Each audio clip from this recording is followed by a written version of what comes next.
Je m'appelle Arsène Mekinian, donc je suis professeur de médecine interne à la faculté Sorbonne Université, à l'hôpital Paris-Saint-Antoine. Le soin médical fait partie de la priorité de toute activité médicale. On avait donc rapidement, en post-guerre, suite aux missions qu'on avait réalisées, compris qu'il y avait donc des améliorations réelles au système de santé arménien, qui par ailleurs avait été bien évidemment éprouvé à la fois par l'afflux de l'ensemble des malades de soldats en post-guerre et bien évidemment dans le contexte de l'épidémie de Covid-19.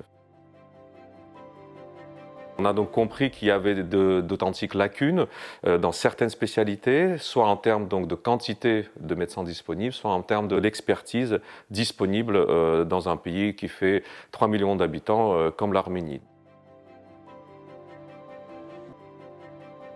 Pour suppléer à cette difficulté, on a donc premièrement introduit bien sûr les missions médicales de la France en Arménie. Ça permet donc de façon certes ponctuelle, mais quand même de façon régulière, puisque plus d'une soixantaine de missions ont été réalisées depuis novembre 2020, d'apporter un soutien à la fois donc d'aide concrète, mais à la fois d'expertise donc aux collègues arméniens.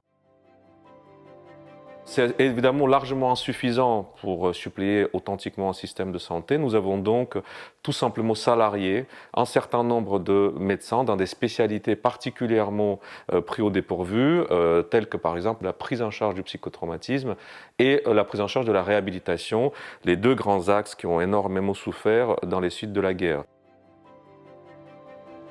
Et enfin, certains services ont été ouverts tout simplement, comme l'immunologie clinique à la clinique Naïri, comme deux services de réhabilitation au standard européen, donc à l'hôpital Muradsan, qui a été par ailleurs rénové par notre groupe, et l'hôpital de Goris dans le sud de l'Arménie, et dans le futur, on espère, un service de pédopsychiatrie.